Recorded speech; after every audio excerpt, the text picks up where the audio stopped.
అందరికీ నమస్కారం అండి. అందరూ ఎలా ఉన్నారు? నేను బాగున్నాను. మీరు బాగున్నారని అనుకుంటున్నాను. ఇంకా బాగుండాలని కోరుకుంటున్నాను. ఈరోజు ఉదయమే లేచేసరికి ట్యాంక్ ఫుల్ అయిపోయి వాటర్ ఓవర్‌ఫ్లో అయ్యి పడిపోతున్నాయండి. ఎందుకంటే ఈ మధ్య పైప్ కనెక్షన్‌లన్నీ మార్పించామనమాట. ఈ రోజే అండి ట్యాంక్ ఫుల్ అవ్వటం. ట్యాంక్ ఓవర్‌ఫ్లో అయినప్పుడు ఆ చివరి పార్ట్‌కి పడతాయన్నమాట అండి నీళ్లు. ఇంకా అక్కడి నుంచి స్టార్ట్ అయ్యి మొత్తం ఈ పార్ట్ అంతా దొర్లుకుంటూ నీళ్ళెళ్ళి గేట్ వరకు వెళ్ళిపోతాయన్నమాట. పనిలో పని వాటరింగ్ కూడా చేసేస్తే పిన్ని గారొచ్చి మొత్తం ఈ పార్ట్ అంతా ఊడుస్తారనమాట అండి. ఆ వాటర్‌తో సహా శుభ్రం అయిపోతది అని చెప్పి మొత్తం వాటరింగ్ చేస్తూ ఉన్నానండి. గార్డెన్‌లోకి ఇంకా పూల మొక్కలు తెచ్చుకోవాలండి. ఎవరింట్లో అన్నా చక్కగా పువ్వులు పూసి మొక్కలు కనిపిస్తే ఎంత ఆనందంగా అనిపిస్తదో అండి నాకు. నా పెరట్లో ఎప్పుడు పూస్తాయో ఈ పువ్వులన్నీ అనుకుంటూ ఉంటానండి. ఈవేళ కూడా కొన్ని పూసినియిలెండి. అవి కోసి పూజ చేసుకుందామని అనుకుంటున్నాను. అలానే ఇక ఇంట్లోకొచ్చి ముందుగా అయితే కిచెన్ ఒకసారి పూజ చేసుకుంటానండి. అంటే రాత్రిపూటే కిచెన్ అంతా సర్దుకుని నీట్‌గా ఉంచేస్తామనుకోండి, వారం వచ్చేసరికి కొద్దిగా లేట్ అవుతదనమాట. అందుకనే ఇల్లు మాత్రం పైపైన ఊడ్చేసుకుంటానండి. వారం వచ్చిన తర్వాత ఒకవేళ డస్ట్‌గా ఉంటే శుభ్రం చేయటం, తడిగుడ్డ పెట్టడం ఇవన్నీ చేస్తది. ముందైతే నేను శుభ్రం చేసేసుకుంటాను. అలానే వాకిట్లో లక్ష్మీ ముగ్గు మాత్రం నేనే వేసుకుంటానండి. ఇంతలోకి మా వారేమో మాకు అట్లు పిండి మేము ఫామ్ హౌస్‌కెళ్ళి తెచ్చుకోవాలండి పాలు. ఇవి 2 తెచ్చారనమాట. మొన్న ఎవరో పెట్టారు అట్ల పిండి కొనుక్కోవడం ఏంటండి గ్రైండ్ చేసుకోరా మీరు రోజునని చెప్పి. ఏవండీ ఉన్నది ఇద్దరమండి. చెరొక 2 అట్లు తింటాము. దీనికోసమనని పెద్ద సెటప్పు గ్రైండర్‌లో గ్రైండ్ చేసి ఇవన్నీ ఎందుకండి మా ఇంటి దగ్గరే చక్కగా ఫ్రెష్‌గా ఏ రోజుకి ఆ రోజు అమ్ముతూ ఉంటారండి. అట్లు పిండి, ఇడ్లీ పిండి రూ. 20 పెడితే పిండొస్తది. మేమిద్దరం తినంగా, వారం తినంగా ఇంకా పిండి మిగులుద్దండి. రోజు ఎంతో అంత పడేస్తా ఉంటది. ఇంటికన్నా తీసుకెళ్ళని చెప్తూ ఉంటానండి. అందుకని మేము అసలు ఈ మధ్య కాలంలో పిండిని గ్రైండ్ చేయటమే మానేశానండి నేను. మరోలాగా అనుకోకండి నేను ఏది ఉంటే అదే చెప్తానండి. అలానే ఇక లోపలికొచ్చి పాల ప్యాకెట్ తీసి పాలు పొయ్యి మీద పెట్టి ఆ ప్యాకెట్లోని లాస్ట్ పాలని మొఖానికి రుద్దుకుంటానండి. ఏమండి మనం ఏ క్రీములు వాడక్కర్లేదు, ఏ ఫేషియల్స్ చేయించుకోక్కర్లేదండి. ప్రతిరోజు పచ్చి పాలు ఉదయమే మొఖానికి రాసుకోండి. మొఖం చక్కగా అద్దంలా తడతడ మెరుస్తూ ఉంటుందండి. మీరు అసలు ప్రయత్నించి చూడండి. పాలు పొయ్యి మీద పెట్టి మున్సిపాలిటీ వాళ్ళు వస్తే చెత్త బయటికి తీసుకువెళ్ళి వేస్తున్నాను. పాలు కాగేలోగా మా వారేమో హాట్ వాటర్ పెట్టుకుని అందులో షుగర్ పౌడర్ వేసుకుని తాగుతారండి. ఆ చేదు గరళంలాగా ఉంటుందన్నమాట. అది తాగుతారు. నేను మాత్రం ఆ వేడి నీళ్ళలో ఏ హనీనో ఏదో ఒకటి వేసుకుని తాగుతూ ఉంటానండి. ఇక పాలు కాగిన తర్వాత మార్నింగే ఒక స్ట్రాంగ్ కాఫీ తాగటానికి చాలా ఇష్టపడతానండి. దట్టు మా వారు నేను 4 కబుర్లు చెప్పుకుంటూ కాఫీ తాగే టైం మాత్రం నేను బాగా ఎంజాయ్ చేస్తామనమాట అండి. అంటే ఆ ముందు రోజు విశేషాలన్నీ కూడా కబుర్లు చెప్పుకుంటూ ఉంటామనమాట. తర్వాత ఎవరి బిజీలో వాళ్ళ పనుల్లో హడావిడి అయిపోతాం కదండీ. ఇక కాఫీ తాగిన తర్వాత నేను ఇక స్నానానికి బయలుదేరాను అనమాట అండి. మొఖానికి పాలు రాసుకున్నాను కదండీ! స్నానానికెళ్ళే ముందు కొంచెం ఆ జిడ్డుని వదిలించుకుంటే గానీ స్నానం చేయలేము. ఎందుకంటే సోప్ ఎక్కువ వాడామనుకోండి డ్రై అయిపోతదండి ఫేసు. అసలే శీతాకాలం ఒకటి డ్రైగా అయిపోతూ ఉంటుంది. కొంచెం ఫేస్ పట్ల మాత్రం కొంచెం మనం జాగ్రత్తగా ఉండాలండి. సోప్ కన్నా కూడా ఎక్కువగా ఫేస్ వాష్‌ని యూజ్ చేయటం వల్ల మన స్కిన్ భద్రంగా ఉంటుందండి. అంటే పగిలిపోవడం ఇటువంటిది లేకుండా ఉంటుందనమాట. నేను ఈరోజు బీట్రూట్ ఫేస్ వాష్ యూజ్ చేస్తున్నానండి. అసలే మాది పెద్ద బీట్రూట్ ఫ్యామిలీ అండి. నేను ప్రతిరోజు బీట్రూట్ జ్యూస్ తాగుతాను. బీట్రూట్ ఎక్కువ వాడుతూ ఉంటాం అనమాట అండి. దానిలోనే మమా ఎర్త్ వాళ్ళు బీట్రూట్ ఫేస్ వాష్ అలానే మాయిశ్చరైజర్ 2 కూడా రిలీజ్ చేసేసరికి నాకు చాలా హ్యాపీగా అనిపించిందనమాట అండి. అంటే సోపుకు బదులుగా ఫేస్ వాష్ యూజ్ చేస్తాం. ఈ ఫేస్ వాష్ చూడండి మంచి అసలు పింక్ కలర్‌లో జెల్ లాగా భలే బాగుంది. మంచి స్మెల్ తోటుందండి. ఈ మమా ఎర్త్ బీట్రూట్ జెంటిల్ ఫేస్ వాష్‌లో మనకి బీట్రూటు, హైలరానిక్ యాసిడ్ ఇవి 2 ఉన్నాయండి. ఇవి 2 కూడా మన స్కిన్‌ని మెరిపించే తత్వం ఉన్నాయండి. బీట్రూట్ జ్యూస్ కూడా ఎక్కువ తాగితే స్కిన్ మెరుస్తూ ఉంటుంది. అంటే బాడీలోంచి మెరుపు వస్తుంది. అలానే బీట్రూట్‌తో తయారు చేసిన ఫేస్ వాష్ యూజ్ చేయటం వల్ల స్కిన్‌ని జెంటిల్‌గా క్లీన్ చేస్తుంది. ఇదిగోండి ఫేస్ వాష్ చేసుకురాగానే ఎంత క్లియర్‌గా ఉన్నాదో చూడండి. అలానే ఫేస్ కూడా అండి చక్కగా మెత్తగా స్మూత్‌గా ఉన్నట్లు అనిపిస్తోందనమాట. ఇక స్నానం చేసి వచ్చిన తర్వాత ఈ బీట్రూట్ హైడ్రాఫుల్ మాయిశ్చరైజర్ రాసుకున్నానండి. స్నానం చేసిన తర్వాత ఈ ఒక్క మాయిశ్చరైజర్ రాసుకుంటే చాలండి. పైగా ఇది 48 అవర్స్ మన స్కిన్‌ని స్మూత్‌గా హైడ్రేటెడ్‌గా ఉంచుతుంది. ఎందుకంటే మమా ఎర్త్ ప్రొడక్ట్స్ అన్నీ కూడా అండి సిలికాన్ ఫ్రీ, పారాబెన్ ఫ్రీ అనమాట. పైగా అన్ని స్కిన్ టైప్స్‌కి సూట్ అయ్యే విధంగా ఇవి ఉంటాయి. మనం పెట్టే ప్రతి ఆర్డర్‌తో లింక్ చేసి మమా ఎర్త్ ఒక మొక్కని నాటుతారండి. 2025 కల్లా 1,000,000 మొక్కలు నాటాలని మమాయత్తు యోచిస్తోంది. పైగా ప్లాస్టిక్ పాజిటివ్ కూడా అండి. ఇక ఈ మమాయర్త్ ప్రోడక్ట్స్ అన్నీ కూడాని వాళ్ళ అఫీషియల్ వెబ్సైట్ నుంచి గానీ, యాప్ నుంచి గానీ, అమెజాన్, ఫ్లిప్‌కార్ట్, నైకా లేదా నియర్ బై షాప్స్ నుంచి కూడా ఈజీగా మనం కొనుక్కోవచ్చనమాట అండి. అలాగే వాళ్ళ అఫీషియల్ వెబ్సైట్ నుంచి గానీ, యాప్ నుంచి గానీ మీరు ఆర్డర్ పెట్టాలనుకున్నప్పుడు నేను డిస్క్రిప్షన్‌లో ఇచ్చిన కూపన్ కోడ్ గనక యూజ్ చేస్తే మీకు ఎక్స్‌ట్రా 20% డిస్కౌంట్ కూడా లభిస్తుందండి. మనం తీసుకునే ఒక చిన్న కేర్ వల్ల మన స్కిన్ ఎప్పటికీ కూడా మంచిగా గ్లోయింగ్‌గా మెరుస్తూ ఉంటుందనమాట అండి. ఇక ఉదయమే నా స్నానపానాదులు కానిచ్చుకుని యువతలకు వచ్చేసరికండి ఈరోజు చిలకల సౌండ్లు వినిపిస్తూ ఉన్నాయన్నమాట. అంటే మన కంకుల మీదకి వాలినట్లుగా. జాగ్రత్తగా నెమ్మదిగా చూడాలండి. మనం దడామని తలుపు తీసామనుకోండి ఆ చిలకలు కాస్త ఎగిరిపోతాయి అన్నమాట. ఈ మధ్యకాలంలో చిలకలు మన కంకుల మీద వాలట్లేదండి. ఎందుకంటే వాటికి బయట ఎక్కడన్నా ధాన్యం దొరికితే ఇళ్ళ దగ్గరికి రావన్నమాట. ఈ సీజన్ అంతా మాకు ధాన్యం రోడ్ల మీదే ఆరబెడతారు కాబట్టి వాటికి ఫుల్లుగా ధాన్యం దొరుకుతూ ఉన్నట్టుంది. ఈ రోజున చిలకలు వచ్చినాయండి. నాకు చాలా హ్యాపీగా అనిపించింది. ఇక నాకు అర్థమైంది రోజు వచ్చేస్తాయి అనమాట అండి. ఇంకా ఈ చిలకలు ఎట్లయినా ఆ చిలకల్ని చూసుకుంటే ఎంత ఆనందంగా అనిపిస్తుందోనండి.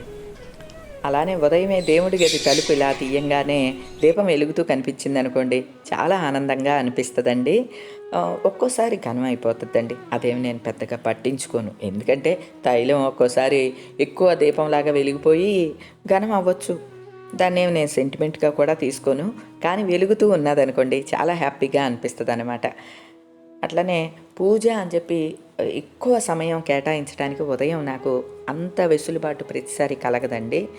రెగ్యులర్ పూజ ఏంటంటే పంచపాత్రల్లో నీళ్లు మార్చి, ప్రసాదం మార్చి, అక్కడ మెట్లుంటాయి కదండి దేవుడి విగ్రహాలు అవన్నీ కూడా ఒక చిన్న చాట, చిన్న బ్రష్ అవి తెప్పించుకున్నాను అనమాట అండి. దాంతో ముందు రోజు పువ్వులు అవన్నీ కూడా క్లీన్ చేసేస్తాను అనమాట.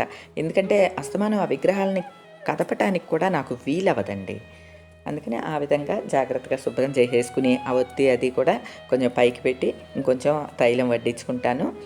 ఆ తర్వాత ఇక నేను వాకిట్లో ముగ్గు వేసుకుని పసుపు కుంకుమ ఇవన్నీ వేసుకుని కృష్ణయ్య దగ్గర దీపారాధన పెట్టుకుని ఇలా నా రెగ్యులర్ పనులన్నీ చేసుకుంటాను అనమాట అండి. కృష్ణయ్య దగ్గర ప్రతిరోజు కూడా ప్రసాదం పెట్టి దీపం పెడుతున్నాను. అసలు రోజు గిన్నెతో కృష్ణయ్యకి పాలు పెట్టానండి. అయితే ఆ పాలుని ఇలా పెట్టడమే పిల్లి తాగేస్తోంది. 2 పిల్లులండి. అవి చక్కగా ఇంత లావు పోతుల్లాగా తయారైనాయి. నాకు అది కూడా ఆనందమే. పర్లేదు ఏవో ఒకటి స్వీకరిస్తున్నాయి కదా అని చెప్పి. కాకపోతే అవి పాలు తాగేసి వెంటనే సుస్సు పోసేస్తున్నాయండి. పైగా విగ్రహం మీదకే ఇట్లా తోకెత్తేసి ఈ పాముకి ఇట్లా చుట్టలా ఉంటుంది కదా అక్కడ సుస్సు పోసేస్తున్నాయి. అందుకని ఎందుకు వచ్చింది అని చెప్పి పాలు పెట్టడం మానేశానండి ఇక్కడ. ఇది ఒక సిల్లీ రీజన్ లాగా కనిపించవచ్చు కానీ కొన్ని మరి ఇట్లా చికాకు కలిగిస్తే తప్పదు కదండి. వాటిని అవాయిడ్ చేయాల్సిందే. ఇక ఈరోజు మన పెరట్లో కొన్ని పువ్వులు పూసినాయండి. ఒక పెద్ద మందార పువ్వు పూసింది, ఎర్రనిది. అట్లనే చిటి గులాబీలు చాలా పూస్తున్నాయండి. అవి కూడా కొన్ని పూస్తూ ఉన్నాయన్నమాట. ట్రిప్పుకి ఒక అరడజను అట్లా పూస్తూ ఉన్నాయి. అవి అట్లనే చిన్న చిన్న మందారాలు ఇట్లా పూసిన పువ్వులన్నీ కోసుకుని ఈరోజు పూజలో పెట్టుకుందాము నేను అనుకుంటున్నానండి. ఎలా అయినా మన పెరట్లో పూసిన పువ్వులతో పూజ చేసుకుంటే చాలా సంతోషంగా అనిపిస్తుంది కదండి. మరి మా గార్డెన్ అంతా పూల వనంలాగా ఎప్పటికి మారుద్దా అని అనుకుంటానండి. అంటే అలా అని చెప్పి నేను చాలా మొక్కలు అయితే వేయలేదండి ఇంకాని వెయ్యాలి. అలా అని ఏ మొక్కలు పడితే అవి వేయటానికి కూడా నాకంత ఇష్టంగా లేదండి. కొంచెం రెగ్యులర్గా ఉండని మొక్కలు, పూర్వం మొక్కలు ఉంటాయి చూడండి వాటిని వెయ్యాలని అనుకుంటున్నాను. అప్పుడొకటి దొరికినా సరే నెమ్మదిగా అయినా సరే పూల మొక్కలు మంచి వేసుకోవాలని అనుకుంటున్నానండి. ఏమంటే ఇక్కడ పువ్వులు కోసుకుంటున్నానా అటు నుంచి చూడండి గోమహాలక్ష్మి వచ్చింది. ఆ గేటు కానీ తీసి ఉన్నదనుకోండి ఈవిడ సరాసరి లోనకు వస్తుంది. ఒక తెల్ల గోవు, ఈ గోవు ఈ 2 మాత్రం సరాసరి లోపలికి వచ్చేసేస్తూ ఉంటాయండి. సరే అమ్మ వచ్చావా నువ్వు ఉండు తల్లి అని చెప్పి లోనకి వెళ్ళి తెలగపిండి ఉదయమే నానబెట్టేస్తానండి. తెలగపిండి తెచ్చి ఆవిడికి పెట్టి ఒక పూజ చేసుకున్నంత ఆనందపడిపోతానండి. మనం చేసుకునే పూజని భగవంతుడు స్వీకరిస్తాడో లేదో ఇదంతా మనకేం కళ్ళకి కనపడదు. సాక్షాత్తు భగస్వరూపాలుగా మనం భావించే గోవులు ఉదయమే ఇలాగ వచ్చి ఇంట్లో నిలబడినట్టు వస్తాయండి. వచ్చి మనం పెట్టింది ఏదో స్వీకరించి చక్కగా అవి వెళ్తే నిజంగా భగవంతుడు నా పూజను స్వీకరించాడు అన్నంత ఆనందం కలుగుద్దండి. ఇక ఈరోజు మన పెరట్లో పూసిన పువ్వులు 4 కోసుకొచ్చి స్వామికి పెడుతుంటే ఎంత ఆనందంగా అనిపించిందోనండి. ఏమైనా అండి పెరట్లో పువ్వులు కోసుకునేటప్పుడు ఒక పాట నాకు ఎప్పుడు చిన్నప్పటి నుంచి చాలా ఇష్టం అండి. ఎవరు నేర్పేరమ్మ ఈ కొమ్మకు పూలిమ్మని రెమ్మ రెమ్మకు ఎంత తొందరలే హరి పూజకు పొద్దు పొడవక మున్నె పూలిమ్మని. ఇలా ఒక పాట ఉంటుంది కదండి. ఈ సినిమా పేరు గుర్తు రావట్లేదు కానీ కృష్ణ జయప్రద హీరోయిన్స్ అండి. చాలా బాగుంటుంది సినిమా కూడా. ఏమండి మన టైంలో సినిమాలన్నీ గొప్పగా ఉండేయండి. ఆ సినిమాలు బాగా నాకు గుర్తు, అలానే ఆ పాటలు కూడా కంటతా వచ్చండి నాకు చరణాలతో సహా. ఎందుకో ఆ పాట మాత్రం ఎక్కువగా అబ్బా ఎంత మీనింగ్ ఉంది ఇందులో అనుకుంటూ ఉండేదాన్ని. ఏమంటే మన ఫ్యామిలీలో ఎవరికైనా ఈ పాట తెలుసా, మీకు కూడా నచ్చితే కనుక తప్పకుండా నాకు చెప్పండి. ఎందుకంటే మనం అందరం ఎంతో ఇష్టంగా ఈ పాటల్ని వినేవాళ్ళం కదండి. పైగా మనం పాటలన్నీ రేడియోలో వినేవాళ్ళం కదండి. బాగా చరణాలతో సహా వచ్చండి మనకి. ఇప్పుడు పిల్లలకి మ్యూజిక్లు హోరులు ఈ పాటల్లో అంత చరణాలతో సహా వచ్చేంత బాగా గుర్తు ఉండట్లేదు. కానీ మనకైతే పాత పాటలన్నీ రావటానికి కారణం ఏంటంటే వినటం ద్వారా. రేడియోలో ఎక్కువ వింటూ ఉండేవాళ్ళం కదండి, అందువల్ల అనమాట అండి. నేను అలా అనుకుంటాను అనమాట. ఎలాగైనా అండి ఆ భగవంతుని దగ్గర ఒక్క 10 నిమిషాలు అలా కూర్చుని యువతలకు వస్తే ఎంత ప్రశాంతంగా ఉంటుందోనండి. మన ఫ్యామిలీలో అందరికీ ఇంచుమించు ఈ అలవాటు ఉంటుందండి. ఒకవేళ ఇన్ కేసు రోజు దీపం పెట్టే అలవాటు లేకపోయినా పర్వాలేదండి. పూజా మందిరం ముందైనా చక్కగా 4 పువ్వులు సమర్పించి నీళ్లు మార్చి అగరబత్తి వెలిగించి దండం పెట్టుకుని కుంకుమ పెట్టుకుని యువతలకి రండి. చాలా ప్లెజెంట్గా అనిపిస్తుందండి. భగవంతుడి పూజ అయిన తర్వాత నెక్స్ట్ పూజ ఏంటండి, మన పొట్ట పూజ.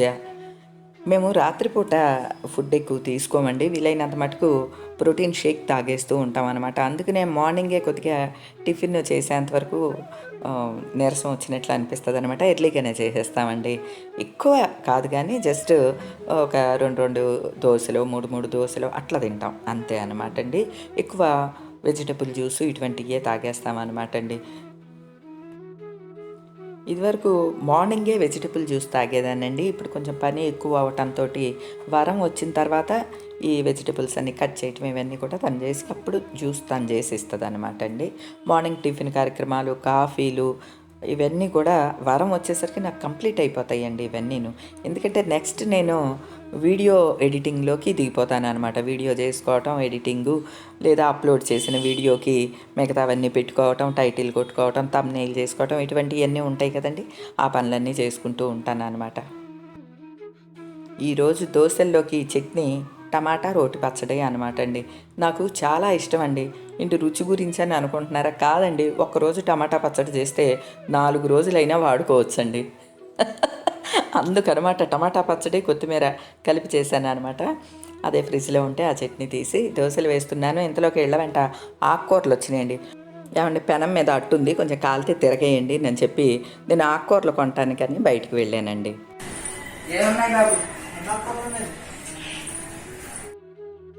నేను ఈ ఆకుకూరలు తీసుకుని అతనికి డబ్బులు ఇచ్చి పంపించి వచ్చేసరికి అట్టు కాస్త పెనానికి శుభ్రంగా అతుక్కుపోయిందండి. అది ఎంతకి ఊడి రావట్లేదు, మాడగొట్టేశారు మా ఆయన గారు. ఏమండి దోశలు వస్తుంటే ఎంత ఈజీగా అయినా వేయచ్చు. ఒక్కసారి ఆ దోశ కానీ పెనానికి అతుక్కుందంటే చెడ్డ చికాకు వచ్చేసేస్తూ ఉంటుంది అనమాట. కానీ ఆ విసుగు ఎవరి మీద ప్రదర్శిస్తామండి? మళ్ళీ మనమే చేసుకోవాలి కదా అన్నీను. మొహానికి నవ్వు పులుంకుని అయ్యో అట్టేయటం కూడా రాదా అండి మీకు అని నెమ్మదిగా విసుక్కుని దోశలేసి పెట్టాలన్నమాట అండి. కానీ ఈ జనరేషన్ పిల్లలకి మాత్రం చక్కగా వంట పనులన్నీ వస్తున్నాయండి. నాకు చాలా హ్యాపీగా అనిపిస్తుందండి. మగపిల్లలు లేదు, ఆడపిల్లలు లేదు, అందరూ కూడా వంట సొంతంగా చేసుకుంటున్నారు. మరి ఏ అబ్రాడో వెళ్తే తప్పదు కదండి, వాళ్ళ వంట వాళ్ళే చేసి తినాలి. మన తరం వాళ్ళకేమో ఈ మగవాళ్ళకి అస్సలు ఒక్క పని కూడా చేత కాకుండా పెంచారండి. మా అత్తగారిని విషయంలో అస్తమాను తలుచుకుంటూనే ఉంటానండి. మా వారు చూడండి అట్టు మాడగొట్టినందుకు పనిష్మెంట్ లాగా టిఫిన్ అక్కడే నిలబడి తింటున్నారు. అంటే హాల్లోకి నేను 10 సార్లు తిరిగే పని లేదనమాట అండి. అక్కడే ఆయన నిలబడి తినేస్తున్నారు. ఒక్కోసారి అలానే తినేస్తామండి, ఇద్దరమే ఉంటాం కదా. ఆయనకు ఒకటేసి నేను ఒకటి వేసుకుని అలాగా నేను కూడా అక్కడే తినేస్తానండి. మాకు ఇలాగా అలవాటే అండి. పర్టికులర్గా వెళ్ళి కూర్చుని టిఫిన్ చేయాలి అట్లా ఏమీ ఉండదనమాట. ఇక టిఫిన్ కార్యక్రమం అయిన తర్వాత మా వారు అప్పటికే ఆయనకు ఫోన్లు వస్తూ ఉన్నాయి. ఈవేళ ఏదో పని ఉన్నదటండి. ఇక ఆయన బయటికి బయలుదేరారు. ఇక నా మిగతా పనులన్నీ కూడా వరం వచ్చిన తర్వాతే పెట్టుకుంటానండి. అంటే వరం వచ్చిందంటే నాకు కొంచెం హెల్పింగ్‌గా ఉంటుంది. ఈరోజు మెంతికూర తీసుకున్నాను కదా! ఆ మెంతికూర వలవటం ఇటువంటియన్నీ కొంచెం పత్తి పనులు ఉంటాయి కదా! అవి నేను చేస్తూ కూర్చుంటే నా వీడియో పని అవ్వదనమాట. అందుకని ఆల్మోస్ట్ వరం వచ్చేంత వరకు వెయిట్ చేస్తూ ఉంటాను. ఎప్పుడన్నా అమ్మగారు హ్యాండ్ ఇచ్చినప్పుడు మాత్రం అప్పుడు కొంప మునిగిపోతదనమాట. లేట్‌గా వంట అవుతూ ఉంటుందండి. ఇవన్నీ రెగ్యులర్‌గా మన అందరి ఇళ్లల్లో జరిగే విషయాలేనండి. కాకపోతే ఏంటంటే, ఒక డే ప్లెజెంట్‌గా గడవటం అనేది మాత్రం మన చేతుల్లో ఉంటుందండి. దేనికి చికాకు పడకూడదు. అంతే అండి. 4 జోకులేసుకుంటూ మాట్లాడుకున్నామనుకోండి హ్యాపీగా ఉంటుందనమాట. ఇగోండి మొత్తానికి 9:30కి ఈ పనులన్నీ పూర్తి అయిపోయినాయండి. ఇక ఇప్పుడు ఎడిటింగ్‌కి కూర్చుంటాననమాట. సాధారణంగా వీడియో పని ముందు రోజే అయిపోతదండి. ఆహ్, ఎప్పుడన్నా ఒక్కసారి టైమ్‌లీవి మాత్రం ఏ రోజుకి ఆ రోజు వీడియో పెట్టడం అవుతదనమాట. అంటే మన ఫ్యామిలీలో వాళ్ళకి కొంతమందికి తెలీదని వివరంగా చెప్తున్నాననమాట అండి. సాధారణంగా డే అంతా ఇట్లానే గడుస్తూ ఉంటుందండి. ఈ రోజుకైతే ఇదేనండి. మరో మంచి వీడియోతో మళ్ళీ కలుస్తా. అప్పటి వరకు ఉంటానండి.